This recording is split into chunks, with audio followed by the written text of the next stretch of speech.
be showing you a 20% TCA peel application on a client who is a Fitzpatrick 1 on the scale and is suffering from a little bit of dryness and some aging. So I have already cleansed the skin, and you're going to see that I begin by prepping the skin using a degreasing solution.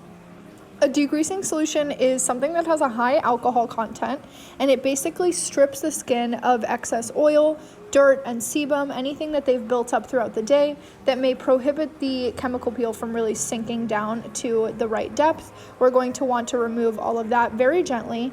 I use actually 2 really rough gauze pads, some wide woven gauze pads, so that it's getting not only the physical exfoliation with the roughness of the pad, but also the chemical exfoliation of the alcohol to strip the skin of those bad things here. So now I'm going to actually apply the 20% TCA peel to a small bowl, and I'm going to soak a piece of a round cotton ball in, not a cotton ball, a cotton round into the solution. And this is going to allow me to generously soak it so that I can get a nice foul swoop all over the face. Now I'm being extremely strategic about where I place this chemical peel. I don't want it dripping. I don't want to use too much on my pad. I am doing 1 strip from temple to temple and layering it every single time, just 1 strip under the next, doing 3 on the forehead, 3 on the cheeks, and then I do 1 strip on the chin, on the upper lip, and then 2 strips on one side of each side of the nose. The reason it's very important to be strategic about where you place your chemical peel is that it will develop very quickly. It's going to become increasingly uncomfortable for the client, and we need to make sure that we have hit every single area that we need to without needing to go in with a second layer. Unless we are prepping to do a second layer, we want to make sure that each layer is very thorough and we're getting each of the areas that they really want to be treated. So this chemical peel is self-neutralizing, which means I don't need to take a basic neutralizing solution on top of it in order to stop the processing of the chemical peel. So it's actually going to stop processing after 5 minutes on the skin. After that time, it just isn't going to do anything anymore. So for this 5 minutes, it can become pretty uncomfortable for the client. Normally, if someone was afraid of the intensity of the chemical peel, or they weren't sure how their skin was going to react, I would start them off on a chemical peel, a TCA peel, that is 7% intensity. And then the next time I see them, I might try 13% intensity. And then on the third treatment, which would be all separated with about 4 to 6 weeks between each peel, I would try the 20% TCA peel. So today I did jump right to 20%, but I know that this client can really take the heat and is used to kind of doing chemical peels on her skin. So for these 5 minutes, I did tell you that it is pretty uncomfortable for the client. They feel tingly, they feel hot, they feel a burning sensation. Now, if it ever becomes unbearable for the client, you need to basically just let them know that you can add cold air, so you can give them the fan like you see us doing here with the client, and this will help to really calm it down. But once you surpass that 4 or 5 minute mark, it will completely stop, and they should not feel any more tingling or activity on the surface of the skin. What you do want to have on hand is a very cold bowl of water, even ice water. Not going to ever apply ice directly to the skin, but you will soak some cotton rounds into ice cold water, and that is really going to help to calm their skin down after the 5 minutes. We don't want to put anything on them for those first 5 minutes, but afterwards I like to rinse them with some cold water very, very gently, because their skin will be pretty raw. And this will really help to kind of calm the heat sensation that they're feeling from the peel. Now you can see that I am taking a look at the client's face. I'm being really careful to examine her skin and the way that it's responding to the peel over time. I want to make sure that I'm keeping an eye out for something called frosting. So you really can't see too much frosting right now in the video, but you will see some towards the end after I do a second layer of this chemical peel. It's basically a white film that starts to form on the surface of the skin after their skin has passed the level of erythema, which is redness.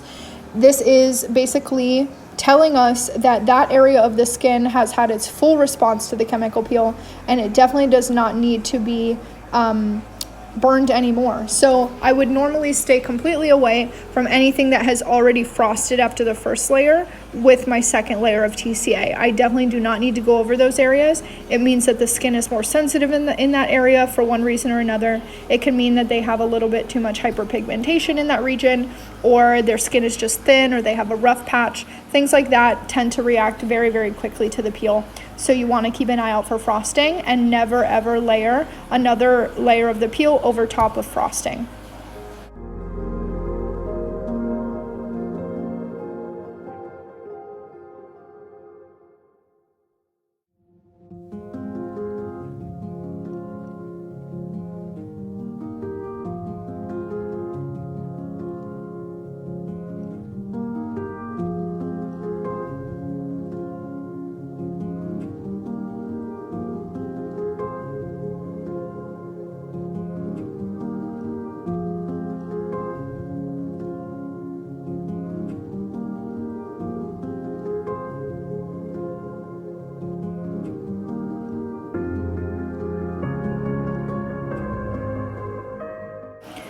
Okay, so now that she's nearing the end of the 5 minutes from the first layer of the peel, I will go in with a second layer. Now, again, if your client frosts from top to bottom, if they are getting frosting from their chin to their forehead with no gaps, please do not do a second layer of this peel. But I know that for her, I can. So I'm actually going to spot treat with the peel, which is very normal. It's nice to do, especially if there are areas that really bother the client. But again, only the areas that have not frosted.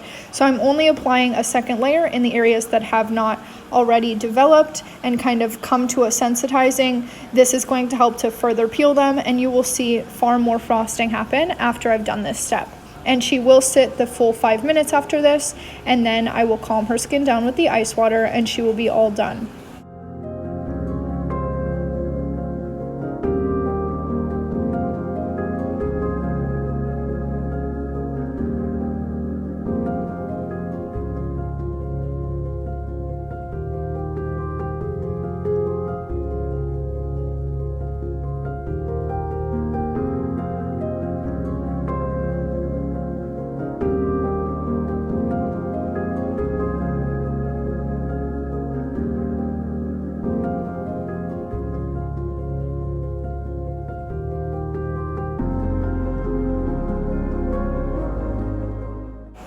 I wanted to point out that little spot on her lower chin there. You can see that big white patch. That is what frosting looks like. That's a pretty intense patch of frosting. It can be anything from that color to even whiter or lighter than that. You just have to pay attention to it and look at it in some good lighting to make sure that they are having that response.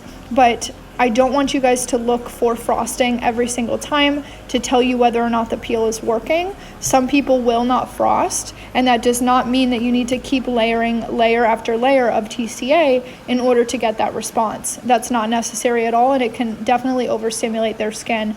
I am stopping at 2 layers with her because I did start to see a lot of frosting happen after the second layer. So this is where I can stop.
So you can now see in this clip, I'm using the sponges to douse her face in some ice water. And what this is going to do is calm the heat sensation that she's felt from the chemical peel.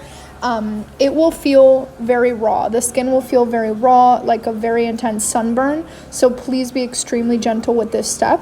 You don't need to be rubbing by any means with the water. You're not trying to wipe the acid off. Like I said, it is self-neutralizing, so you're definitely not trying to do that. You're just trying to flush the skin with water in order to calm the heat down for them. But very soon she should feel virtually zero activity and can go on with her day. She's just going to feel very tight. She's going to look very red. That frosting will go away and just turn to a tight pink color. And she will start to see over the next couple of days that the skin will begin to brown and become very dry and flaky and slough off in sheets. So as I continue to calm her skin down and give her just some more cool air to keep flushing the area with things that are going to help calm the heat sensation, I wanted to talk a little bit about an optional step that you can do. You can add a 0.50% retinol topical solution to the skin after the peel. That will actually enhance their peeling and cause them to peel even more. But otherwise, you can stop at this step here. They absolutely need to, it is imperative that they use 30 SPF or higher every single day following this peel. It's extremely vital that they do that and stay completely out of the sun, because they will risk hyperpigmentation and browning from the sun or scarring because their skin is so compromised from the chemical peel. Otherwise, they can follow up with small amounts of retinol. They can use their regular moisturizer just to stay comfortable, and they're going to do very gentle non-exfoliating cleansers every single day, twice a day, morning and night, for 7 to 10 days until they're completely done peeling. They need to make sure also to never prematurely peel the skin, so do not peel it off with your hands or with tweezers or anything like that, because it will cause the skin to just re-peel because it won't be done healing.